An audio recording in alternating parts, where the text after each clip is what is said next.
religiosidades.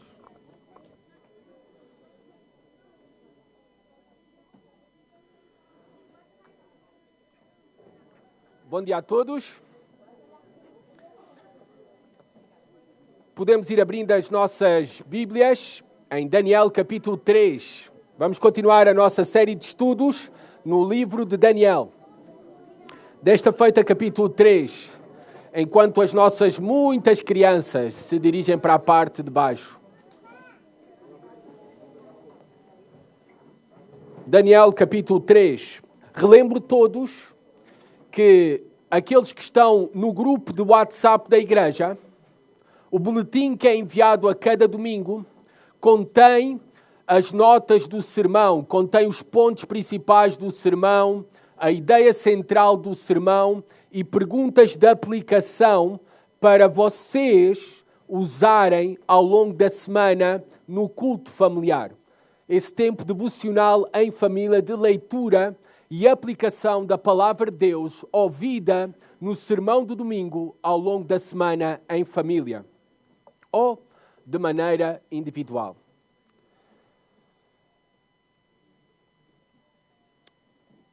Hoje temos várias visitas conosco, inclusive os meus primos, está bem?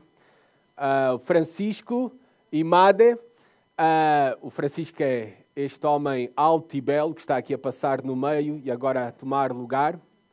Eles estão connosco, chegaram ontem à noite, vão estar poucos dias, pouco tempo, vão estar apenas até terça-feira.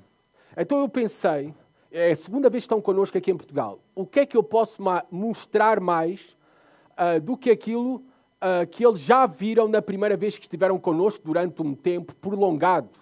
Agora estiveram de férias, estão na Europa, em vários lugares, só vieram aqui a Portugal para estar connosco. Mas queremos aproveitar da melhor forma e levar a um lugar que eles nunca foram. Então eu pensei nesse lugar que eles nunca tiveram essa experiência de ir visitar, por exemplo, Cabo da Roca. Cabo da Roca. E ao pensar nisto ao longo desta semana, uma das coisas que mais me impressiona quando eu chego a esse lugar, Cabo da Roca, é quando eu vejo aquelas grandes rochas firmes, no meio do mar. Inabaláveis, mesmo com o vento e as ondas a bater constantemente contra elas. As rochas ali permanecem firmes, inalteradas. Não importa o quão fortes se tornem as ondas e os ventos, a rocha lá está, imutável, inalterável. Na história de hoje, nós iremos olhar para, metaforicamente, usando a linguagem, para 3 rochas inabaláveis, inalteradas, que foram provadas não pela água, mas foram provadas pelo fogo. Vamos olhar então para esta história em Daniel capítulo 3. Vamos primeiramente ler do versículo 1 até ao versículo 12. E diz assim a palavra de Deus, Daniel 3, versículo 1 a 12. O rei Nabucodonosor fez uma estátua de ouro, cuja altura era de 60 côvados e a largura de 6 côvados. Ele a levantou no campo de Dura, na província da Babilônia. Então o rei Nabucodonosor mandou a juntar os sátrapas, os prefeitos, os governadores, os conselheiros, os tesoureiros, os juízes, os magistrados e todos os oficiais das províncias para que viessem à dedicação da estátua que ele havia mandado levantar. Então se ajuntaram os sátrapas, os prefeitos, os governadores, os conselheiros, os tesoureiros, os juízes, os magistrados e todos os oficiais da província para a dedicação da estátua que o rei Nabucodonosor tinha mandado erguer, e todos estavam em pé diante da estátua.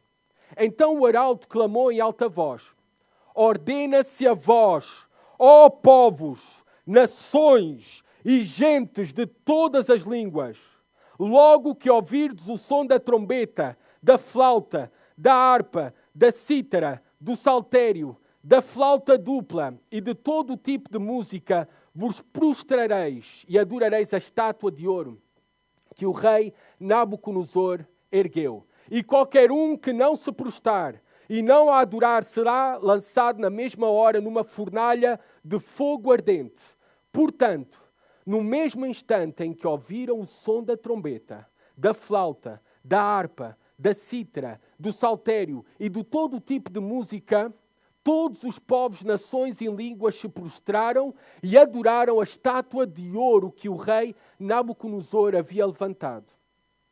Nesse momento, alguns caldeus chegaram e acusaram os judeus e disseram ao rei Nabucodonosor: ó rei, vive eternamente.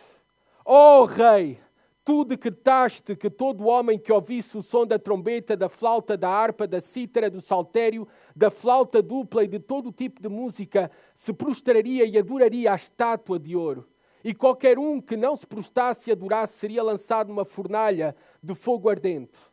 Há alguns homens judeus que tu constituíste sobre os negócios da província da Babilônia, Sadraque, Mesaque e Abednego.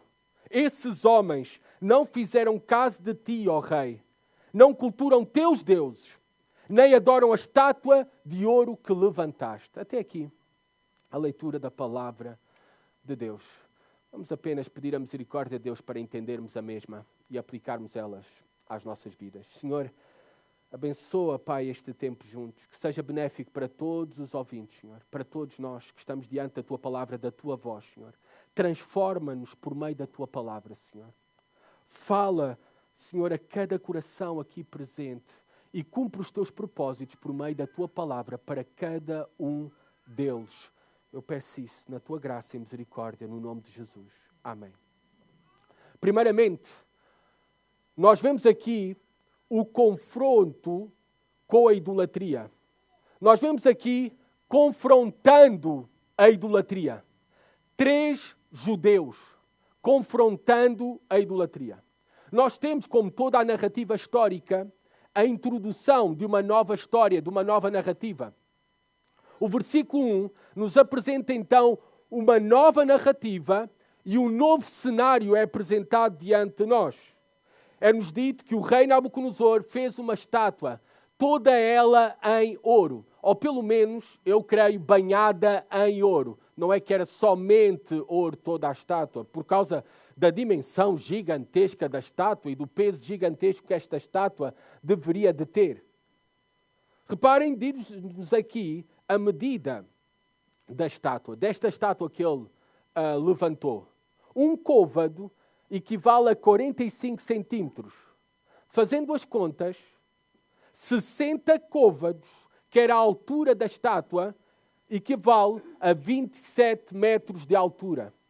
27 metros de altura são mais ou menos 10 andares de um edifício. Mais ou menos. Imaginem um edifício de 10 andares. Era a altura desta estátua. Algo impressionante. De largura não era assim tão impressionante. Tinha apenas 6 côvados.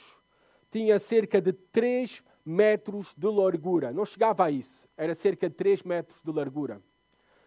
Nós temos aqui que esta estátua foi levantada no campo de Dura. Campo, na antiguidade, se chamava campo a uma área aberta ou plana. Está bem?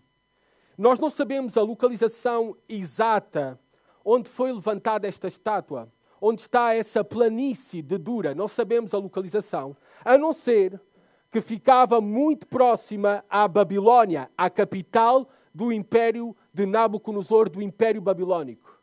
Ficava a cerca de 10 quilómetros. Parece que esta estátua é enorme, gigantesca, e toda ela feita de ouro. Parece que Nabucodonosor se inspirou pelo sonho perturbador que ele teve, que nós vimos o mesmo e falámos sobre o mesmo no capítulo 2 de Daniel. Vocês lembram-se que ele teve um sonho de uma estátua em figura humana, gigantesca, enorme, em que havia uma cabeça e as outras partes, e a cabeça era feita de ouro, e a cabeça representava o próprio Nabucodonosor e o próprio Império Babilónico. E parece-me a mim que ele constrói essa estátua inspirado no sonho que teve, que nós já vimos no capítulo 2, porque ele faz uma estátua enorme de 10 andares, 27 metros de altura, e faz uma estátua toda em ouro, tal como o seu império, tal como ele foi representado no sonho em capítulo 2. Dá-nos a entender então que Nabucodonosor, ele ficou cheio de si. Ele ficou ensoberbecido pelo sonho. Se ele era a cabeça de ouro, ele agora vai se representar, digamos, a todo o seu império em toda uma estátua, toda ela em ouro. Nós sabemos que o sonho que ele teve é que ele era a cabeça de ouro, mas depois vinha outras partes de prata, de bronze, de ferro, de barro. Mas ele agora apresenta, e esse sonho, como nós vimos no último domingo, representava todos os impérios, grandes impérios que se levantaram depois da Babilónia. O Império Grego, primeiro, vamos por ordem, não é? Babilónico, Império Medo-Persa, Império Grego, Império Romano. E ele agora apresenta esta estátua e constrói toda ela em ouro, se afirmando como o Senhor absoluto de todos os reinos e de todos os homens. Ele quer transmitir isto. E, em certa maneira, ele está a afrontar o próprio Deus que revelou o significado do seu sonho no capítulo anterior. Deus tinha revelado que depois dele se iria levantar outros impérios e que, ao final, o próprio Deus iria estabelecer o seu reino eterno sobre todas as nações na terra. E todos os demais reinos dos homens seriam destruídos e consumidos. E o reino de Deus iria permanecer para sempre. E ao construir esta estátua, ele está a dar a entender que todos os reinos e todos os homens pertencem a ele, ao Império Babilónico, afrontando assim a Deus e a revelação que ele tinha recebido de Deus, que nós vimos no último domingo. É interessante, e eu não podia deixar de fazer essa comparação quando estava a fazer a leitura deste capítulo, desta história, e de poder pensar onde foi levantada esta estátua para engrandecer um homem e o seu império, para afrontar a Deus. Foi na Babilónia. Mas houve antes também, antes de Nabucodonosor, nesta mesma região, na Babilónia, alguém que levantou uma torre, que o objetivo era chegar até aos céus e tornar o seu nome afamado, conhecido, afrontando a Deus e produzindo glória para a criatura, para o homem. Isso foi o acontecimento na Torre de Babel. Vocês lembram-se? Quem sabe e conhece a história da Bíblia, Gênesis capítulo 11. Vamos lá, rapidamente. Gênesis capítulo 11, versículo 4. Os homens se juntaram. Naquele tempo havia só uma língua e um só idioma. Que bom tempo era esse, só uma língua e só um idioma. Não havia problemas de comunicação. Mas eles decidiram fazer algo em conjunto. Depois da descoberta dos tijolos, e usar os tijolos para construção e o betume de argamassa, o que é que eles disseram, versículo 4? Gênesis capítulo 11. Disseram mais: vamos edificar uma cidade para nós, com uma torre cujo topo toque no céu, e façamos para nós um nome, para que não sejamos espalhados pela face de toda a terra. Deus tinha dito para se multiplicarem e se espalharem por toda a terra, por povoarem a terra. E eles afrontam a Deus e querem erguer uma cidade e uma torre nessa cidade que torne o seu nome conhecido e eterno para todo o sempre. Glória para o homem. Glória para a criatura. Esta é a realidade de todos os homens de todos os tempos. Não é só na Torre de Babel, não é só com Nabucodonosor. Continua a ser uma realidade hoje em dia. O homem, a humanidade, quer se colocar na categoria dos deuses. O espírito da Babilônia, desde a Torre de Babel, continua bem presente no nosso meio, na nossa sociedade, na nossa cultura. Os homens continuam a rejeitar dar a glória que é devida unicamente a Deus, o Criador e sustentador de todas as coisas. Os homens continuam a substituir a glória que é devida a Deus para dar a glória às criaturas. E isto se vê através de estátuas. Ao longo da história, era muito comum no mundo antigo levantar-se estátuas, imagens para a glória do homem. Isso foi comum em todas as culturas, em todos os tempos. Nabucodonosor estava a fazer algo bastante comum de atrair a glória para sobre ele e sobre o seu reino. Mas na modernidade nós continuamos com a mesma prática. Nós, por exemplo, temos a estátua de Sardar Patel, um dos fundadores da Índia moderna, que juntamente com Gandhi foi revolucionário, não é? O fundador da Índia moderna. Uma estátua impressionante, é a estátua mais alta que existe no mundo. Tem 182 metros de altura, 61 andares, cerca de 61 andares. Nós temos a estátua também de Buda no Templo da Primavera.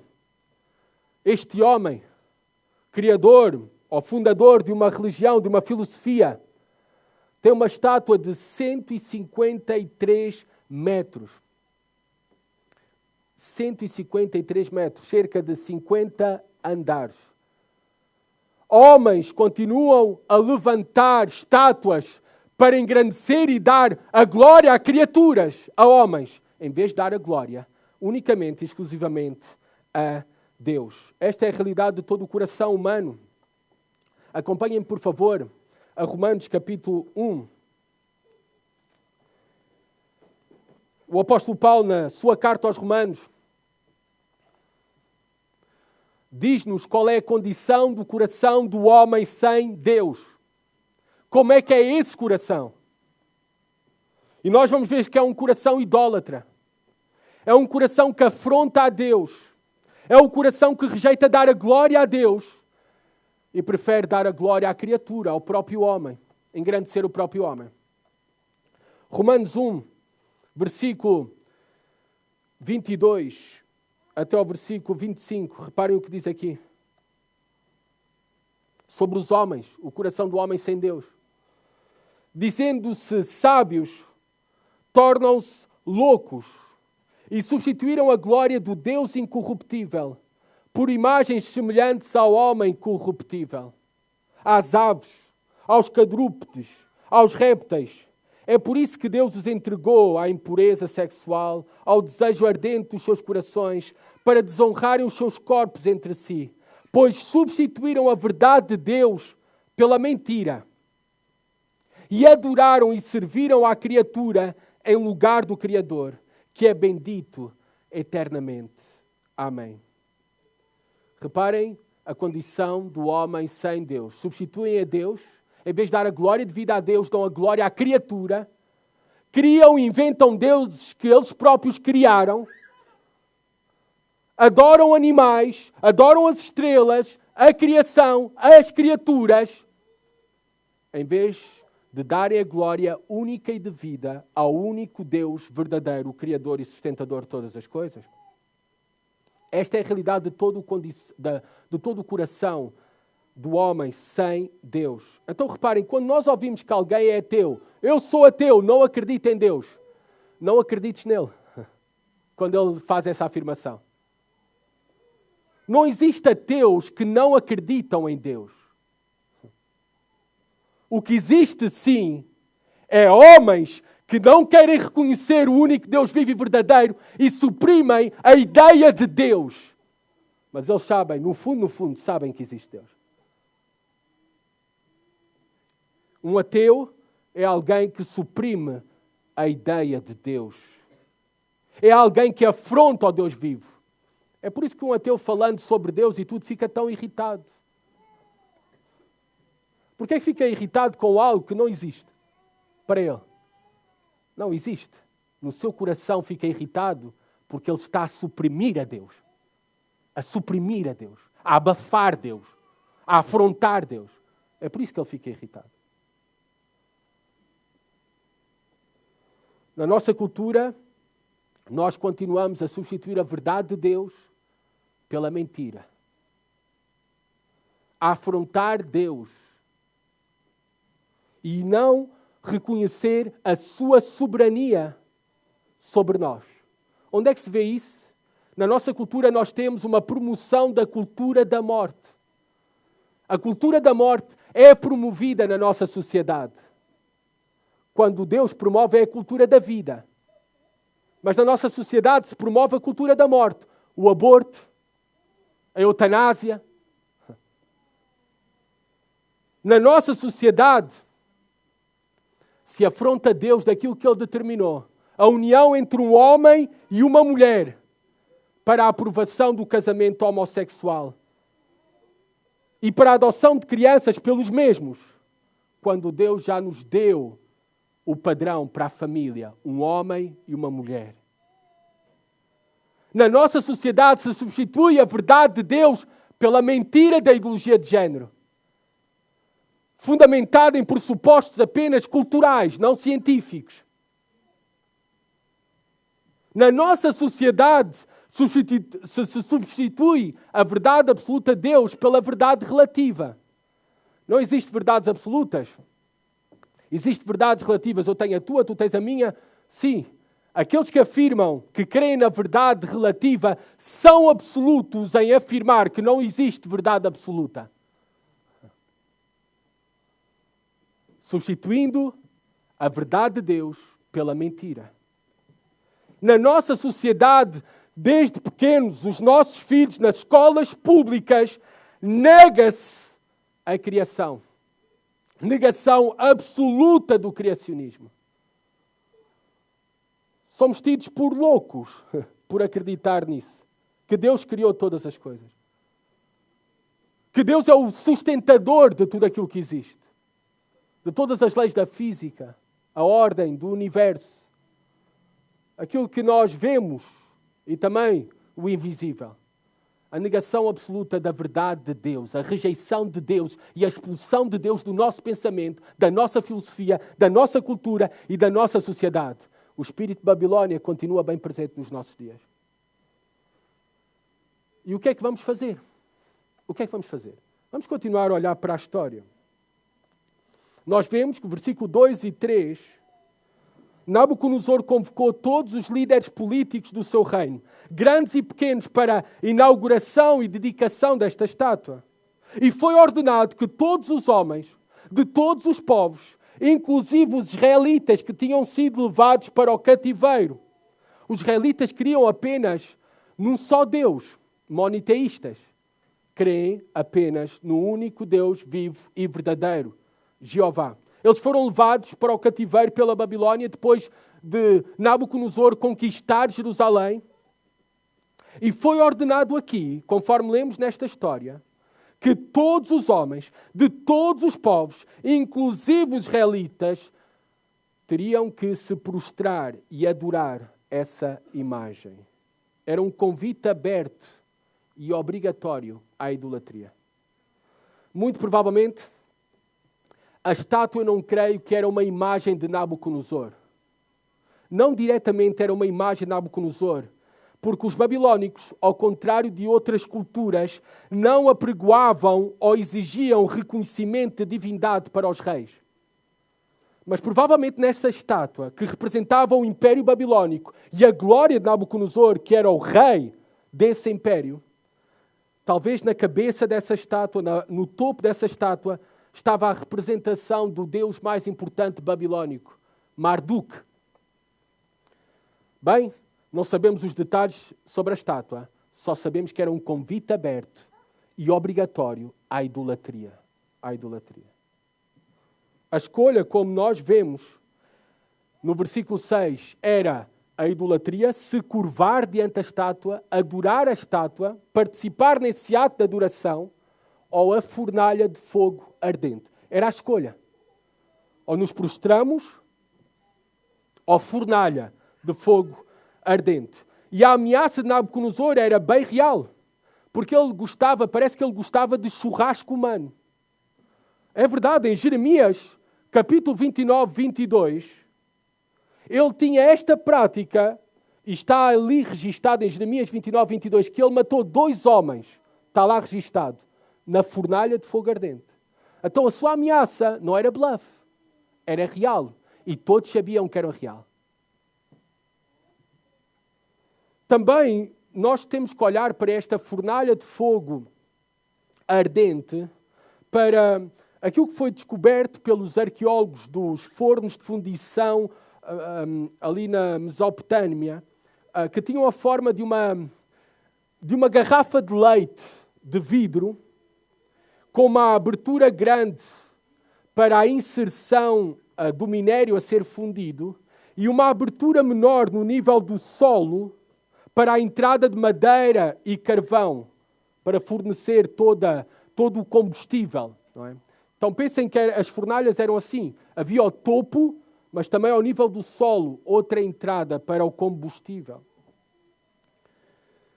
As temperaturas nesses fornos podiam atingir até, dizem os estudiosos, os arqueólogos, 1000 graus Celsius. 1000 graus Celsius. E diante das opções que foram dadas, e diante desta imagem de horror, não é de estranhar o versículo 7. O que é que nós lemos no versículo 7, voltando ali a Daniel 3? Portanto, no mesmo instante, nem pensaram 2 vezes, estavam ali. A multidão não pensou 2 vezes. Portanto, no mesmo instante em que ouviram o som dos instrumentos musicais, a orquestra da Babilónica, todos os povos, nações e línguas se prostraram e adoraram a estátua de ouro que o rei Nabucodonosor havia levantado. O texto diz, todos os povos, nações e línguas. E nós temos que ler a narrativa como se não tivéssemos já lido os 12 primeiros versículos. A pergunta para um judeu que estava a ler este livro de Daniel, e os leitores originais do livro de Daniel eram os leitores do pós-exílico Babilónia, depois dos 70 anos. A pergunta é, e Daniel e os seus 3 companheiros? O que é que aconteceu com eles? Eles também adoraram? Este é o momento de tensão na história. Versículo 8. Nesse momento, alguns caldeus babilônicos chegaram e acusaram os judeus. Nós vamos saber, e sabemos ao longo da história, quem são esses judeus. Os 3 companheiros de Daniel acusaram por estar a confrontar a idolatria. Pela sua posição de não se tornarem idólatras. Nós vemos que todos os povos, nações, línguas adoraram aquela estátua. Aí estavam os idólatras caldeus da Babilónia. Para eles, era independente se aquela estátua era mais um deus ou o mesmo deus Marduk. Eles eram politeístas. Não havia nenhum problema em se entregarem à idolatria. Também todos aqueles que se prostraram eram os cobardes de todos os povos.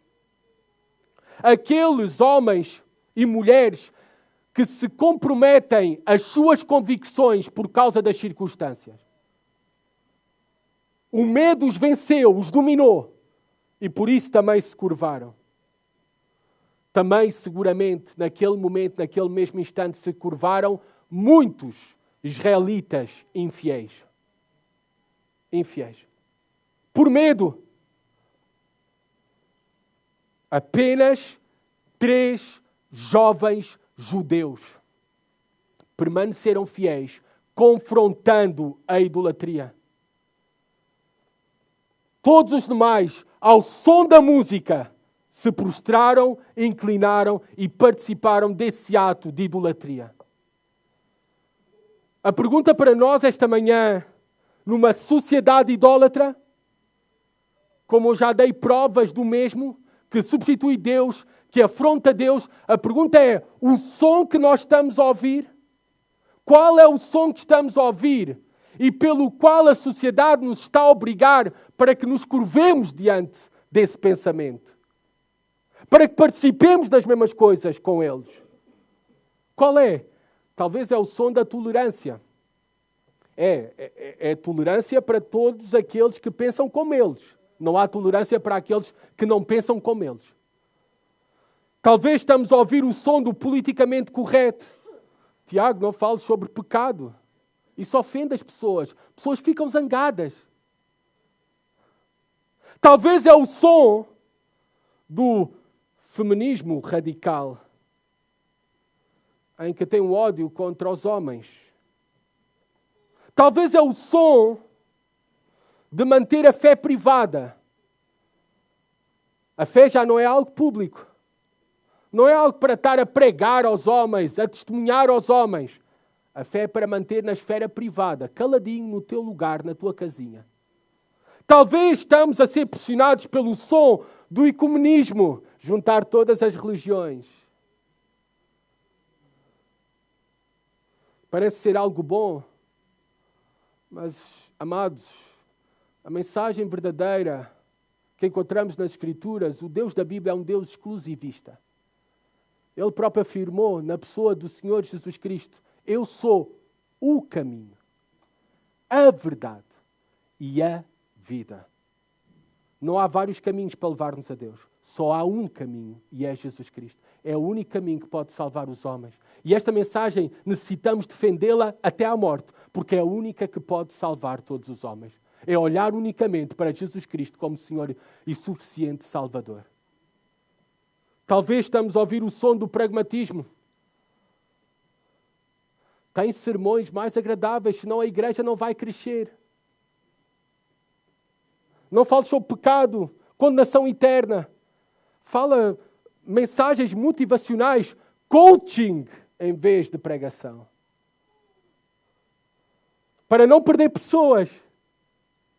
Para que a igreja não fique pequenina. Qual é o som que nós estamos a ouvir? Que o Senhor nos ajude a não nos curvarmos diante desse som.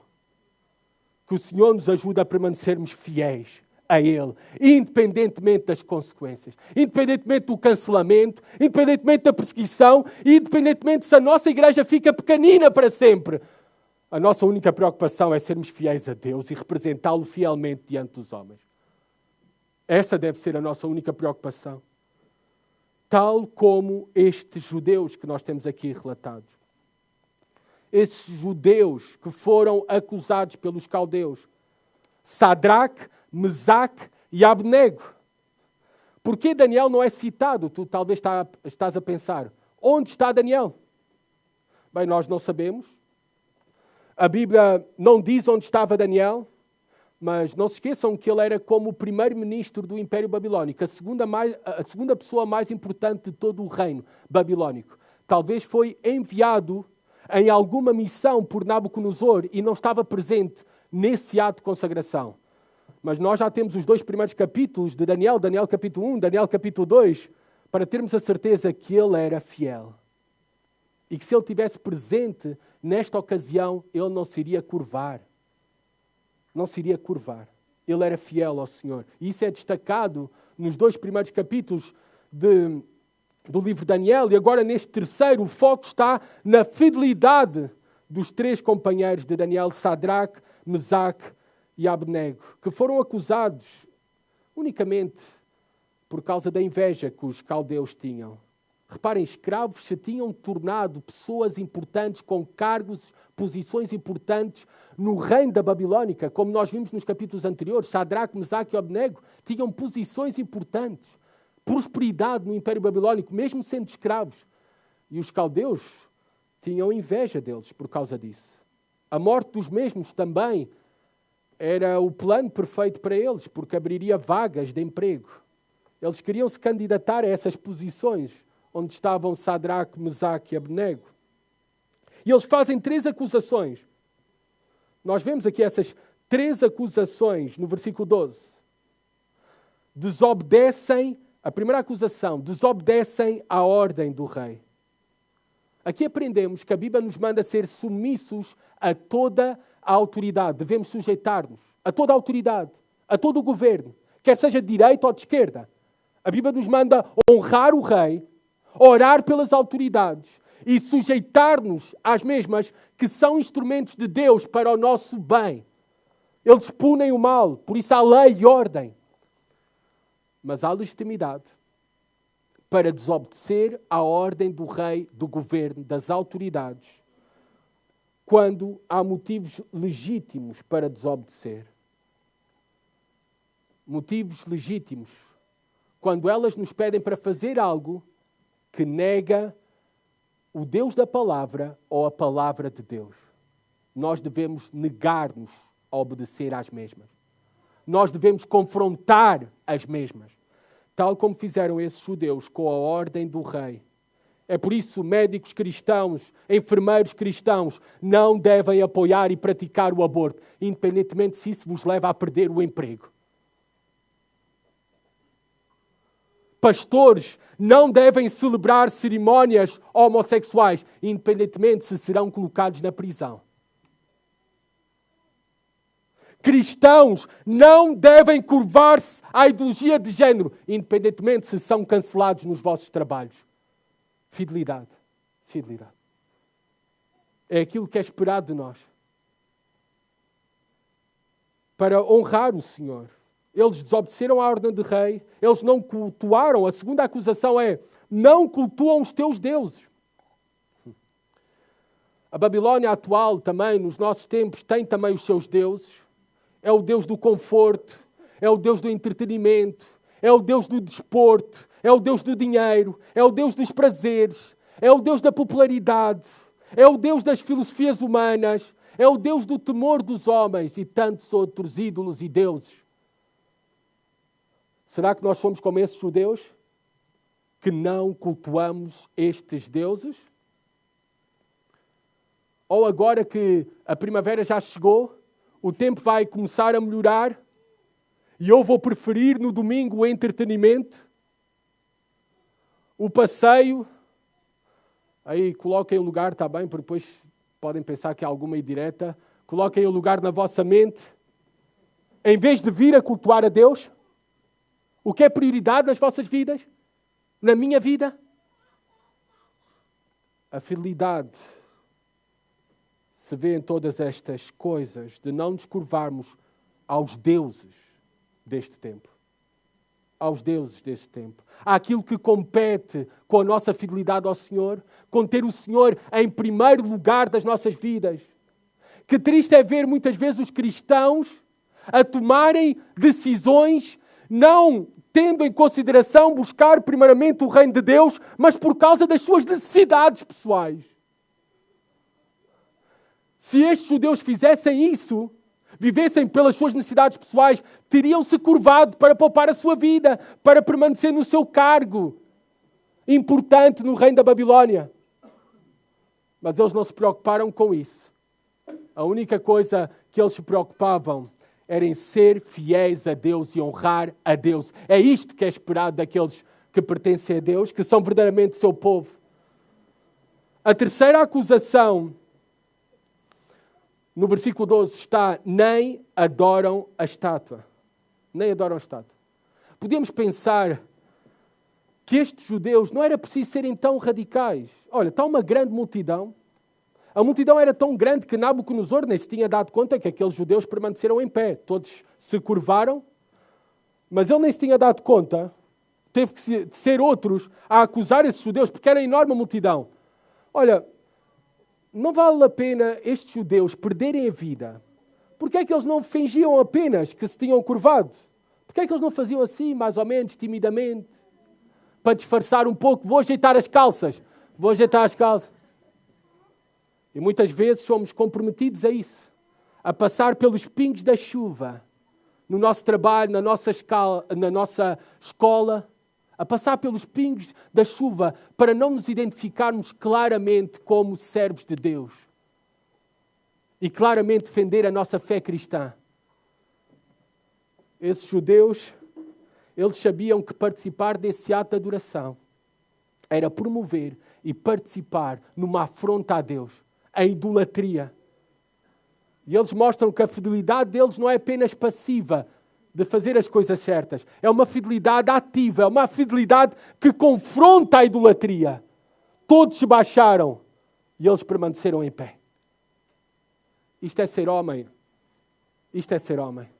Nesta semana celebramos o Dia do Pai. Eu oro para que eu, juntamente com vocês, pais desta igreja, homens desta igreja, sejamos estes homens fortes, de caráter, inabalável, inalterado. Não é o ginásio que nos vai fazer fortes, verdadeiramente fortes. É homens de caráter. E que os nossos filhos, os nossos lares, esta sociedade, a nossa igreja, veja em nós homens de caráter, que não se comprometem e não mudam pelas circunstâncias. Que o Senhor nos ajude. Que o Senhor nos ajude. Versículo 13 a 18, continuamos o relato. E vamos ver aqui uma coragem para testemunhar sobre o Deus verdadeiro. Versículo 13 a 18. Vamos ler a palavra de Deus. Vamos colocar-nos de pé. Vocês já estão há muito tempo sentados, então colocamos de pé. Aqueles que podem, não se sintam obrigados. Se tu estás com crianças e tudo, permanece sentado. Mas vamos ler a palavra de Deus. Então Nabucodonosor, na sua ira e fúria, mandou chamar Sadraque, Mesaque e Abednego. Logo esses homens foram trazidos à presença do rei. Nabucodonosor lhes dirigiu a palavra e disse: Ó Sadraque, Mesaque e Abednego, é verdade que não cultuais a meus deuses, nem adorais a estátua de ouro que levantei? Pois agora, se estáis prontos, quando ouvirdes o som da trombeta, da flauta, da harpa, da cítara, do saltério, da flauta dupla e de todo o tipo de música, para vos prostrardes e adorares a estátua que fiz, será melhor fazê-lo. Mas, se não a adorares, sereis lançado na mesma hora numa fornalha de fogo ardente. E quem é esse Deus que vos poderá livrar das minhas mãos? Sadraque, Mesaque e Abednego disseram ao rei: Ó Nabucodonosor, não precisamos responder-te sobre isto. O nosso Deus, a quem cultuamos, pode nos livrar da fornalha de fogo ardente, e Ele nos livrará da tua mão, ó rei. Mas se não, fica sabendo, ó rei, que não cultuaremos teus deuses, nem adoraremos a estátua de ouro que levantaste. Podem sentar-se, por favor. Nabucodonosor, houve esta acusação contra os judeus que não adoravam a estátua que ele levantou e fica cheio de ira e fúria, profundamente irritado. Versículo 14 e 15, quando estes jovens judeus são apresentados diante dele, ele lhes dá uma nova oportunidade de retratarem-se. Talvez até porque os tinha em grande consideração pela história que nós vimos no capítulo 2. Ele os tinha prosperado. Eles sabiam que eram homens excelentes para o seu reino. Lhes dá uma nova oportunidade de se retratarem e de cumprirem com o mandato ou mandamento real. Mais pressão sobre eles. Mas qual foi a resposta? A resposta diante de mais pressão não foi menos consagração. Não foi menos consagração. A resposta diante da afronta de Nabucodonosor à sua fé. Reparem no versículo 15 ao final. E quem é esse Deus que vos poderá livrar das minhas mãos?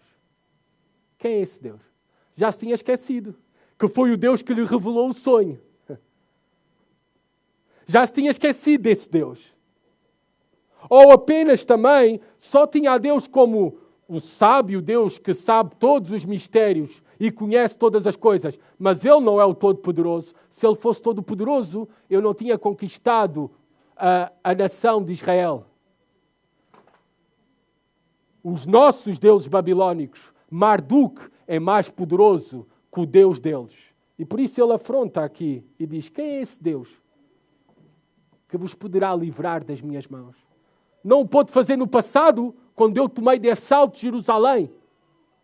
Quem é esse Deus que vos poderá livrar das minhas mãos? E a resposta é incrível. A resposta é incrível. uma coragem para testemunhar do Deus único e verdadeiro. Eles mostraram uma confiança inabalável em Deus. O nosso Deus, a quem cultuamos, pode nos livrar da fornalha de fogo ardente. E Ele nos livrará da tua mão, ó Rei. Incrível a fé destes jovens. Incrível a fé. Incrível a fé, porque eles tinham sido levados para o cativeiro da Babilónica. Nabucodonosor tinha conquistado Jerusalém e Deus não os salvou da invasão babilónica. Mas ainda assim, estes jovens, Sadraque, Mesaque e Abednego, confiavam em Deus independentemente das circunstâncias. Sabiam que Ele era o Todo-Poderoso, que os podia livrar da fornalha de fogo ardente. Uma confiança inabalável no poder de Deus.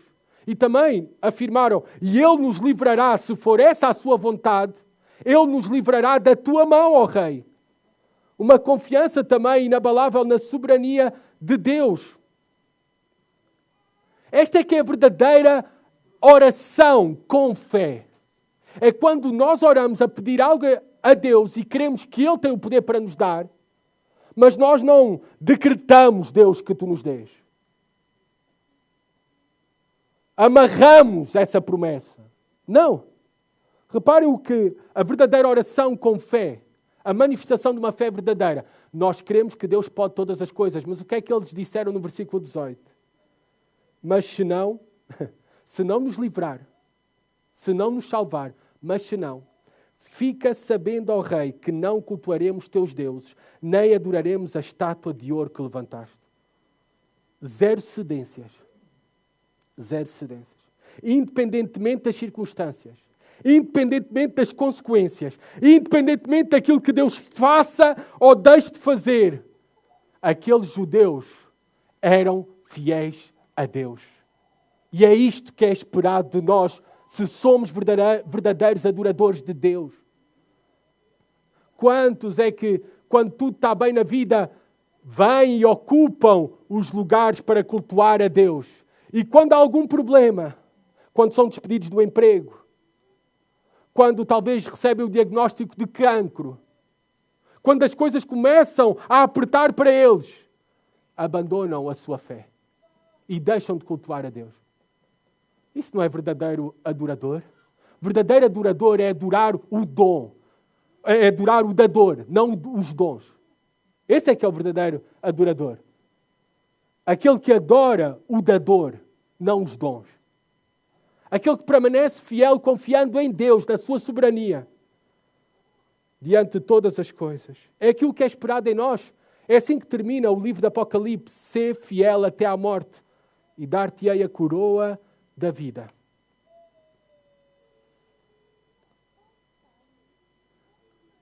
Foi graças à fidelidade de Jesus Cristo também, até à morte e morte de cruz, em nosso lugar, em nosso favor, que nós fomos salvos, não de Nabucodonosor, fomos salvos do inimigo das nossas almas, o próprio diabo. Fomos salvos da condenação do pecado. Fomos salvos do inferno, graças à fidelidade de Jesus Cristo. Ele é o nosso Salvador e por isso também o nosso maior exemplo de fidelidade que nós devemos imitar e permanecer sendo fiéis a Deus. As consequências da fidelidade vieram, versículo 19 até ao versículo 27.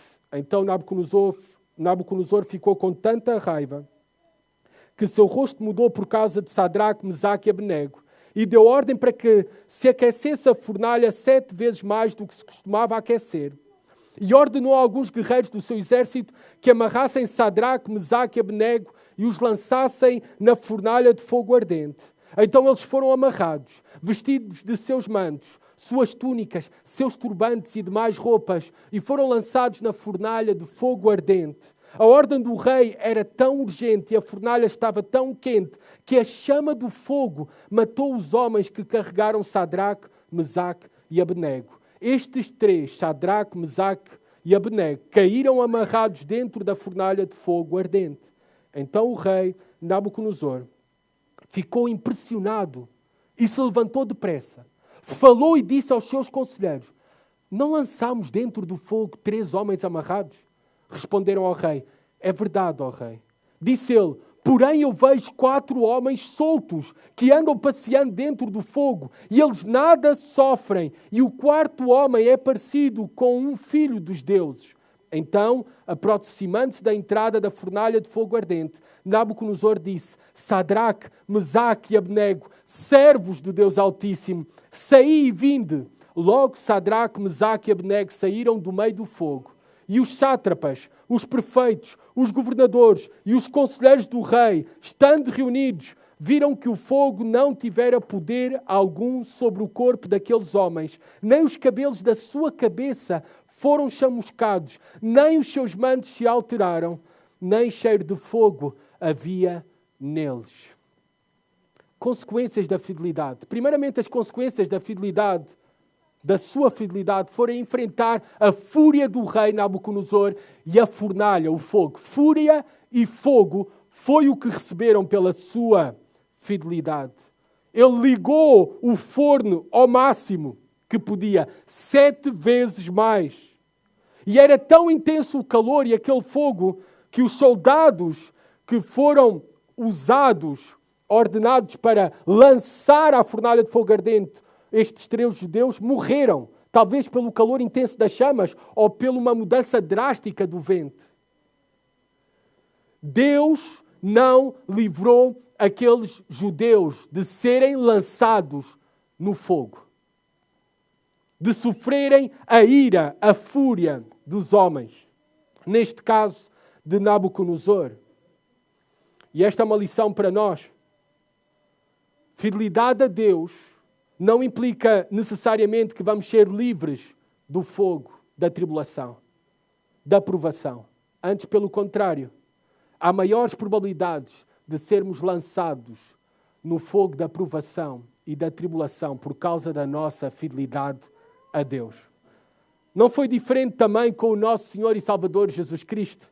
Ele próprio, fiel e perfeitamente fiel, foi lançado para a cruz. O fiel Jesus experimentou o próprio inferno por nós.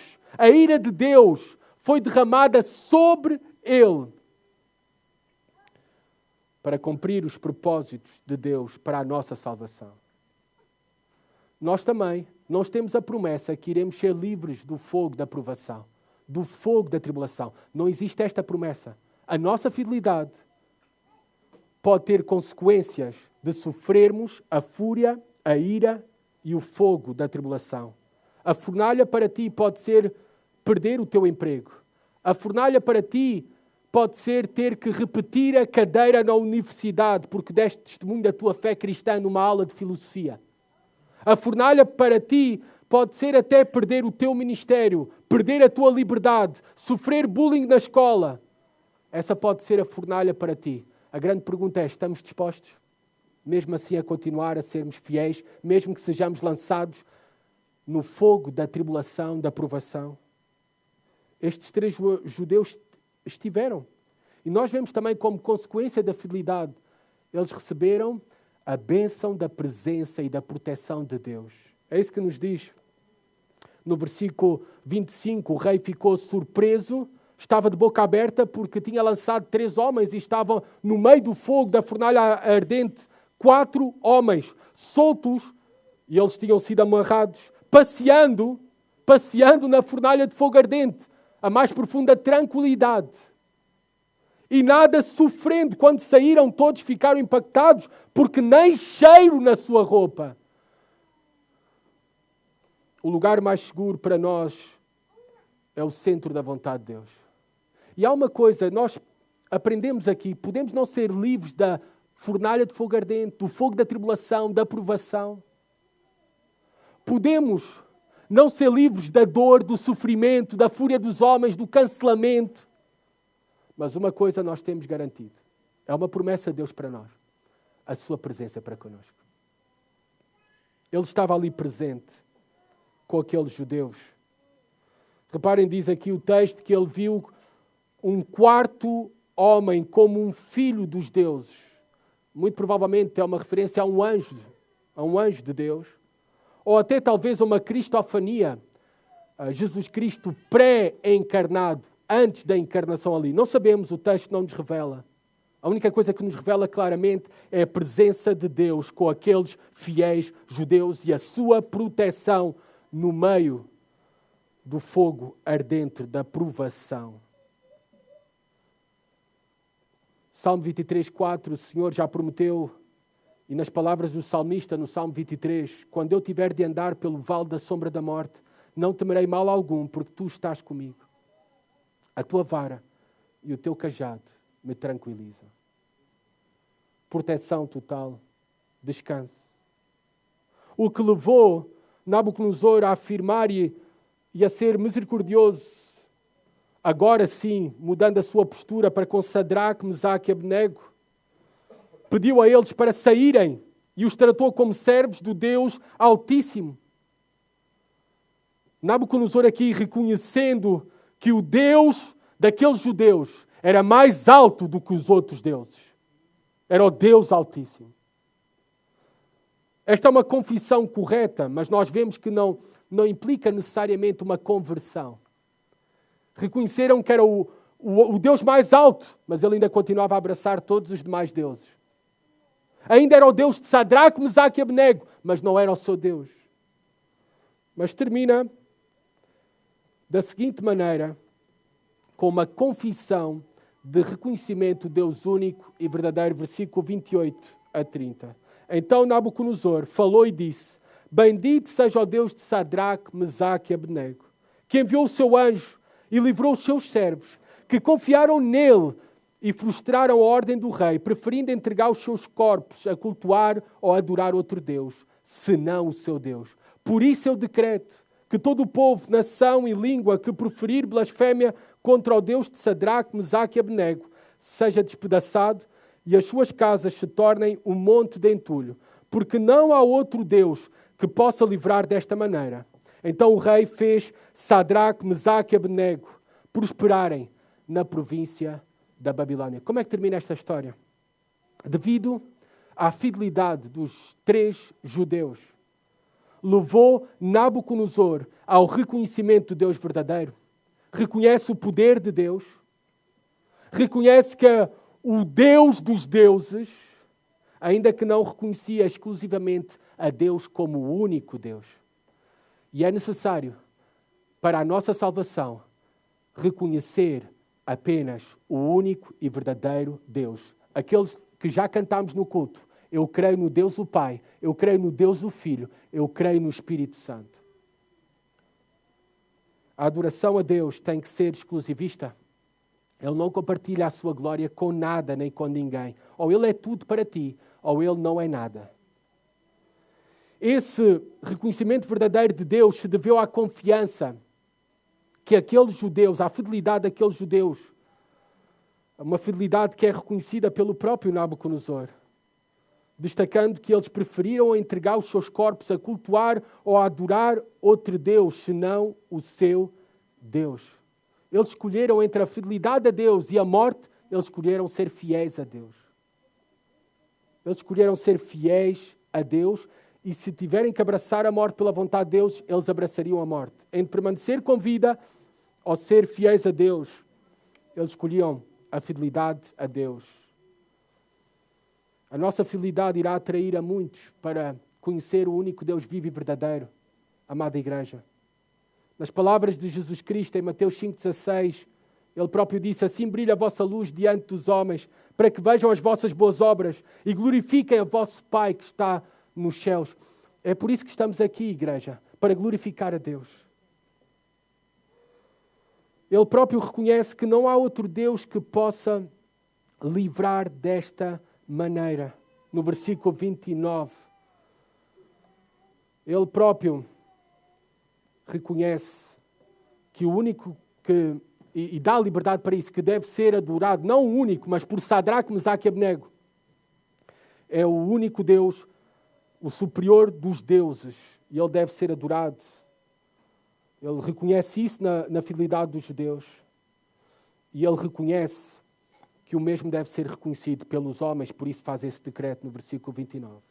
E depois termina no versículo 30, prosperando Sadraque, Mesaque e Abednego no reino da Babilónia. Mais bens materiais, talvez posições maiores dentro do reino. Esta história é uma história preciosa para nós.